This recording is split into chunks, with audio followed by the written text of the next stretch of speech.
नमस्कार दोस्तों, आप सभी लोग का स्वागत है स्टडी लवर वीर परिवार में। मैं हूं मनीष गुप्ता। आज हम लोग एक ऐसे विषय के ऊपर चर्चा करने वाले हैं जो कि बड़े बड़े मेंटर्स, बड़े बड़े गुरु, बड़े बड़े मोटिवेटर्स ऑलरेडी इस पर चर्चा किए हुए हैं और आप लोगों ने कहीं ना कहीं उन लोगों की बातों को फॉलो भी किया होगा। लेकिन आज मैं किस बात पर सबसे ज्यादा फोकस करने वाला हूं, पढ़ाई के दौरान जब हम लोग लक्ष्य निर्धारित करते हैं, यानी कि अपना टारगेट या एम निर्धारित करते हैं, तो उसमें क्या क्या ऑब्स्टिकल्स आती हैं। मेरे पास बहुत सारे बच्चों की कॉल आती है, उस पर चर्चा करते हैं। जैसे कि सर, मैं पढ़ाई तो बहुत कर रहा हूं लेकिन मेरे अंदर कॉन्फिडेंस नहीं आ रहा है, पहला। दूसरा, सर मैं पढ़ाई तो कर रहा हूं लेकिन पता नहीं एक अजीब सी बेचैनी हो रही है, एग्जाम नजदीक आ रहा है और मैं सफल हो पाऊंगा या नहीं हो पाऊंगा, ये बहुत अनडिटर्मिनेशन सा लग रहा है, यानी कि कुछ अनिश्चितता सा लग रहा है, अनसर्टेनिटी लग रही है। तीसरा क्वेश्चन से मेरे पास ये भी आया, बहुत सारे बच्चों का लगभग लगभग डायरेक्टली और इनडायरेक्टली ऐसे ही क्वेश्चंस आते हैं कि सर पढ़ाई में मन नहीं लग रहा है और लगाने की कोशिश भी कर रहे हैं लेकिन मन पता नहीं इधर उधर विचरने लग जाता है। तो चलिए आज हम लोग एकदम बेसिक चीजों पर चर्चा कर रहे हैं, लेकिन मेरे अकॉर्डिंग मैंने 5 स्टेप बनाए हैं। अगर आपने उसका सही सही जवाब दिया तो आप समझ जाइए कि आप उस 5 स्टेप्स को फॉलो कर रहे हैं।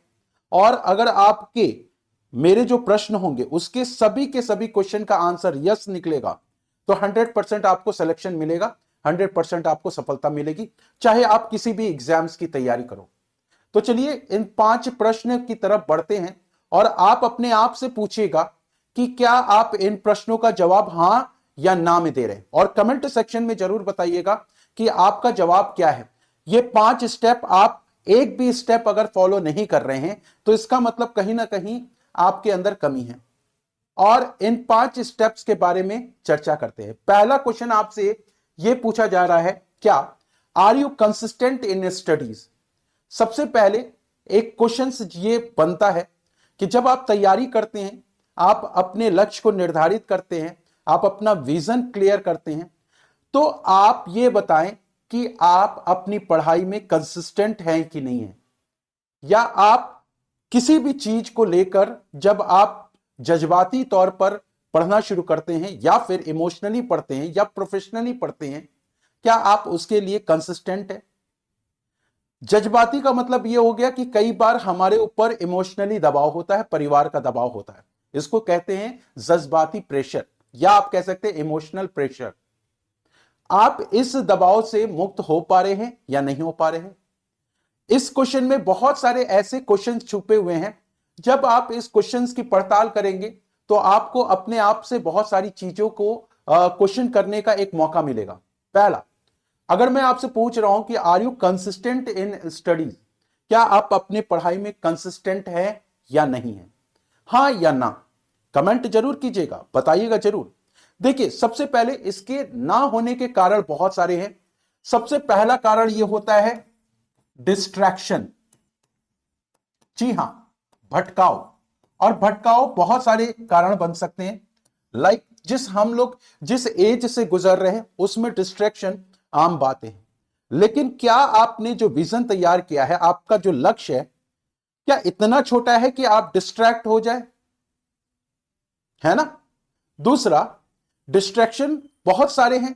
मोबाइल का डिस्ट्रैक्शन है, आप रील चला रहे हैं, बराबर रील चलाए जा रहे हैं, एक एक सेकंड का, एक एक मिनट का रील देखे जा रहे हैं।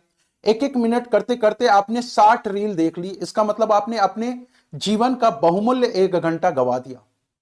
क्या वो रील देखने पे आपको कुछ नॉलेज मिली, क्योंकि बहुत सारे ऐसे रील्स, बहुत सारे ऐसे शॉर्ट्स होते हैं जो जिसमें आपको नॉलेज मिलता है, तो उससे आपको नॉलेज मिल रहा है या नहीं मिल रहा है, यह भी क्वेश्चन जरूर कीजिएगा।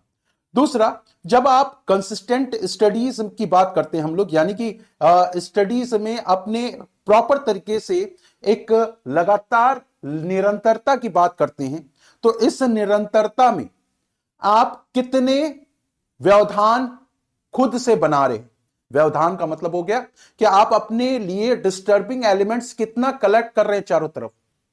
जैसे आप अपने दोस्तों से कितना मिल रहे हैं, आप गपशप कितनी कर रहे हैं, बाहर घूमने कितने जा रहे हैं, आप अपने स्टडीज को प्रायोरिटीज कितना दे रहे हैं, आप अपने लक्ष्य को कितना प्रायोरिटीज दे रहे हैं, ये सारे क्वेश्चंस इसी में छुपे हुए हैं।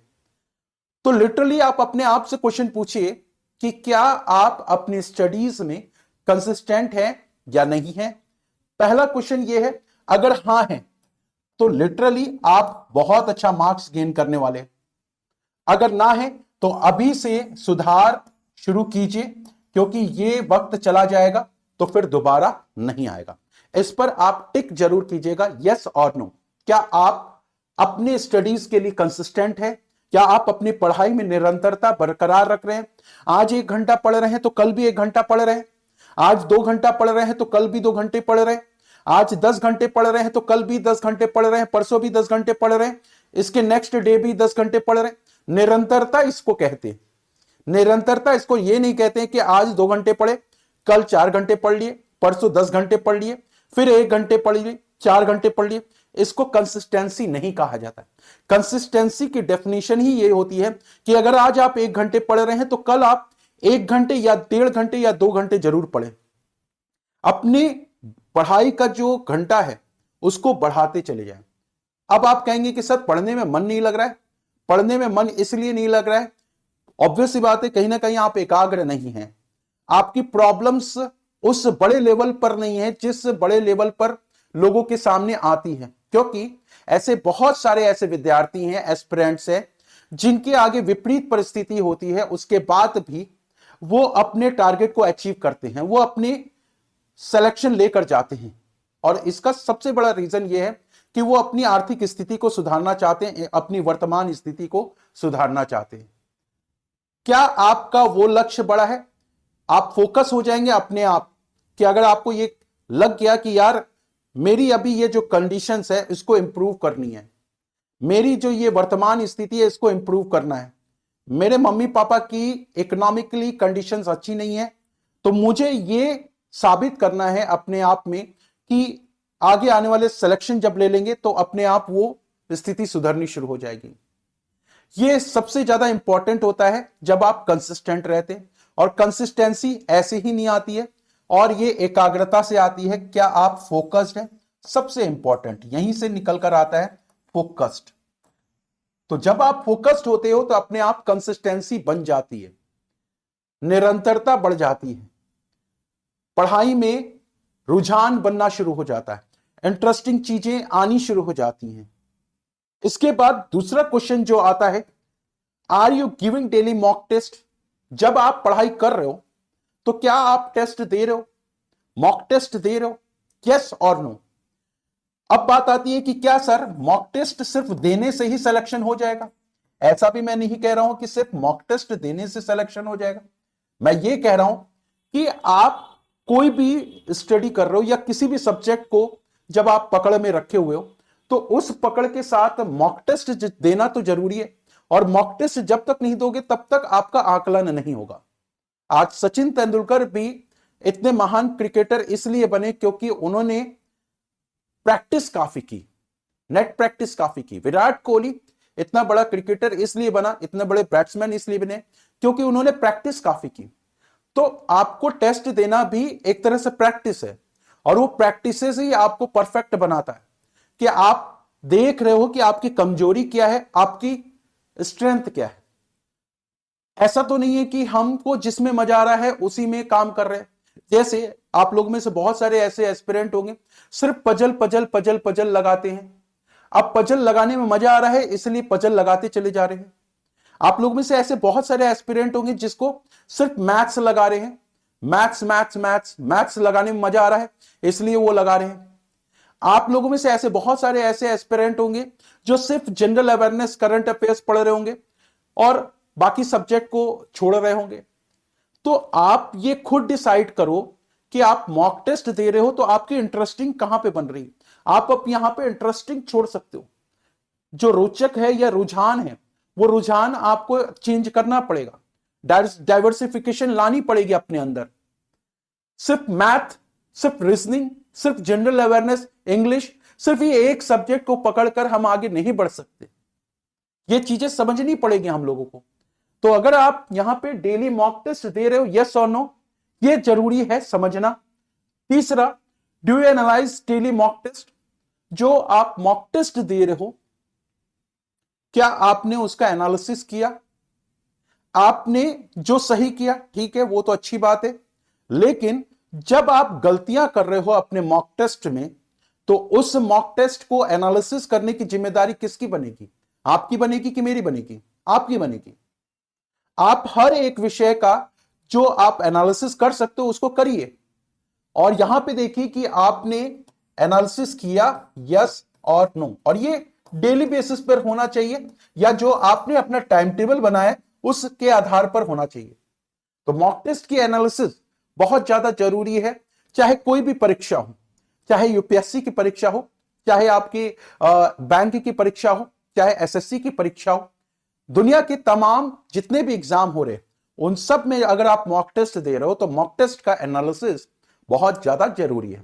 इसमें समय बहुत ज्यादा जाता है, ये याद रखिएगा।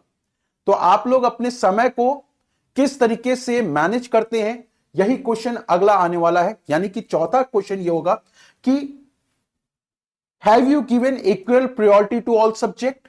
इसका मतलब आपने सभी सब्जेक्ट पर बराबरी बराबरी वरीयता दी है कि नहीं। आप लोगों में से बहुत सारे ऐसे बच्चे होंगे सिर्फ मैथ्स को प्रायोरिटी देखते होंगे, कुछ रीजनिंग को प्रायोरिटी देते होंगे, कुछ ऐसे जनरल अवेयरनेस करंट अफेयर्स को प्रायोरिटीज देते होंगे, कुछ ऐसे होंगे जो इंग्लिश को प्रायोरिटीज देते होंगे। ऐसा क्यों कर रहे हो? आपको यह मालूम है कि सभी सब्जेक्ट्स में प्रायोरिटीज देनी जरूरी है, आपको यह भी मालूम है कि सभी सब्जेक्ट का कट ऑफ जाएगा, और सब आपको यह भी मालूम है कि सेक्शनल कट ऑफ है और उसको क्वालिफाई करना जरूरी होता है। तो अब आपको यह मालूम है, उसके बाद भी अगर सिर्फ एक या दो सब्जेक्ट पर डिपेंडेंट हो रहे हो तो इसका मतलब कहीं ना कहीं गलती हो रही है आपसे।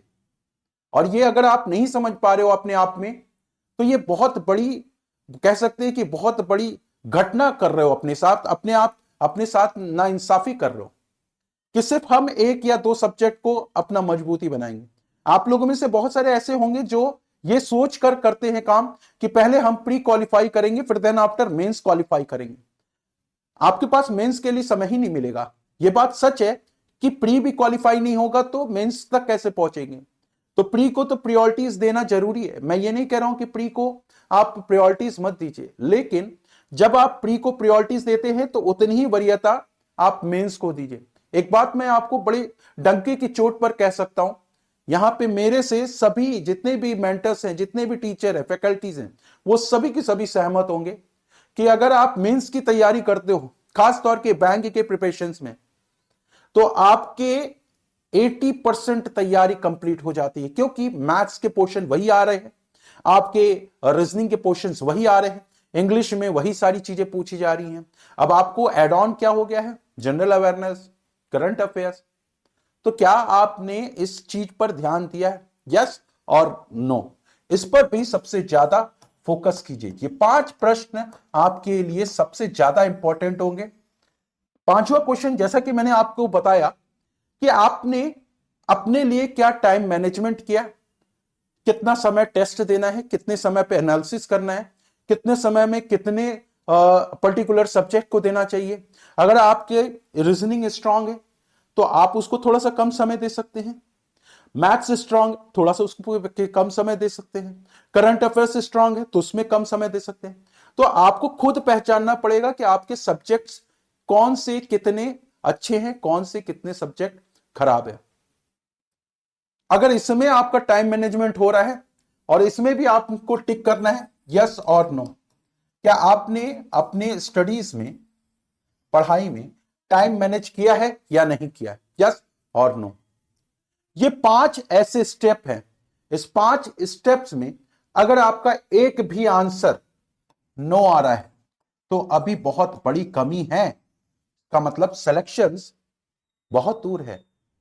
मैं आपको डिमोटिवेट नहीं कर रहा हूं, मैं आपके विश्वास के साथ खेल नहीं रहा हूं, मैं आपको सच्चा आईना दिखा रहा हूं।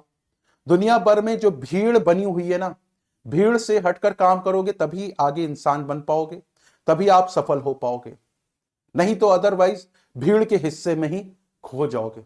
अब आपको खुद से डिसाइड करना है कि आप भीड़ के हिस्से में आना चाहते हो या भीड़ से अलग होकर सफलता प्राप्त करना चाहते हो। जिन लोगों ने सफलता हासिल की है, आप उनसे एक एक जाकर क्वेश्चन जरूर कीजिएगा कि क्या ये आपने 5 स्टेप फॉलो किए हैं। उन सभी सिलेक्शन या जो सिलेक्शन लेने वाले बच्चे होंगे, उन सबका आंसर यही आएगा, हां ये मैंने कंसिस्टेंटली ये 5 स्टेप फॉलो किए हैं, और सभी का टिक यस में आएगा। और आज वो बैंक में बैठे हैं या फिर किसी और अधिकारी के पद पर बैठे हैं, किसी और एग्जाम्स को क्रैक किए हुए हैं। ये 5 स्टेप्स बहुत इंपॉर्टेंट है स्टूडेंट्स की लाइफ में, और ये आपको तय करना है कि अगर एक भी स्टेप नो में जा रहा है तो कहीं ना कहीं बहुत बड़ी कमी है। अभी भी हम लोग सिर्फ भीड़ का हिस्सा बने हुए हैं, और अगर भीड़ से अलग हटना है, भीड़ से अलग हटकर सफलता प्राप्त करनी है, तो इस 5 स्टेप पर काम करना शुरू कर दीजिए और अपने टू डू लिस्ट में ये लिख लीजिए ये 5 स्टेप। और ये 5 स्टेप में डेली आप देखिए कि क्या ये सारी चीजें फॉलो हो रही हैं, जो मैंने सारी चीजें बनाई हैं, ये 5 स्टेप वो फॉलो हो रही हैं कि नहीं है। पढ़ाई में कंसिस्टेंसी है, मॉक टेस्ट डेली दे रहे हैं, एनालिसिस कर रहे हैं, टाइम मैनेजमेंट है, फोकस है नहीं है, ये सारी चीजें आप धीरे धीरे धीरे आप देखोगे बहुत तेजी से आपका इंप्रूवमेंट होना शुरू हो जाएगा। जी हाँ, धीरे धीरे, बहुत तेजी से, मतलब धीरे धीरे आपके लाइफ में चेंजेस आएंगी और आपके लाइफ में बहुत बड़ा इंपैक्ट आना शुरू हो जाएगा। ये 5 स्टेप कर लोगे, अपने आप कॉन्फिडेंस आएगा, विश्वास आएगा, डिटर्मिनेशन आएगा, और सारी चीजें आप क्रैक कर सकते हो। विश्वास की कमी तभी आती है जब आपके अंदर कंसिस्टेंसी की कमी होती है, फोकस की कमी होती है, एकाग्रता की कमी होती है। ये कुछ ऐसे स्टेप्स हैं जो मूल मंत्र बना लोगे तो सफल हो जाओगे। आप अगर इसको नहीं फॉलो कर रहे हो तो आज से, अभी से इसको फॉलो करना शुरू कर दीजिए, क्योंकि एग्जाम्स का समय है। आगे आने वाले समय में बहुत सारे एग्जाम्स आने वाले हैं। इन 5 स्टेप्स पर वर्कआउट करना शुरू कर दीजिए, सफलता आपके पास आ जाएगी खुद ब खुद। तो यही बात कहनी थी आप लोगों के लिए कि सक्सेस पाना नामुमकिन नहीं है, बहुत ही आसान है, बशर्ते हमने टू डू लिस्ट में अपने ये 5 क्वेश्चंस तैयार रखे हैं कि नहीं रखे हैं। आप देखिएगा आपके अंदर बहुत सारे इंप्रूवमेंट होने शुरू हो जा रहे हैं। डेली की डेली ये सारी चीजें करनी शुरू कर दीजिए। एक दो सब्जेक्ट पर नहीं, सभी सब्जेक्टों पर को वरीयता दीजिए। एक दिन मॉक टेस्ट मत लगाइए, डेली मॉक टेस्ट लगाने की कोशिश कीजिए। बहुत सारे फीचर्स आपको ऑलरेडी स्टडी लवर वीर एप्लीकेशन में अवेलेबल है। मॉक टेस्ट एक अच्छे लेवल का है जिससे आपका सिलेक्शन हो सकता है। क्विज है, कोर्सेज चल रहे हैं, फैकल्टीज हैं, सारी चीजें अवेलेबल है इस प्लेटफॉर्म पर। उसके बाद भी अगर आपके अंदर चीजें कम हो रही हैं तो इसका मतलब एकाग्रता की कमी है, फोकस की कमी है। और ये फोकस की कमी सिर्फ और सिर्फ इसीलिए है क्योंकि आप कहीं ना कहीं भटके हुए हैं। तो अपने मन को भटकने मत दीजिए, एकाग्र रहिए और सिलेक्शन लीजिए। तो उम्मीद है इस छोटे से वीडियो में आपने ये समझ लिया होगा कि हमारे अंदर की क्या कमी है। अगर आपने ये समझ लिया तो कमेंट करके जरूर बताइएगा कि ये 5 स्टेप में आपका यस है या नो है। अगर एक भी स्टेप में नो आ रहा है तो उसको इंप्रूव करने की कोशिश कीजिए और कमेंट सेक्शन में जरूर बताइएगा। सेशन को लाइक जरूर कीजिएगा। अगर चैनल पे नए आए रहे तो इस चैनल को सब्सक्राइब जरूर कर दीजिएगा। जय हिंद, जय भारत।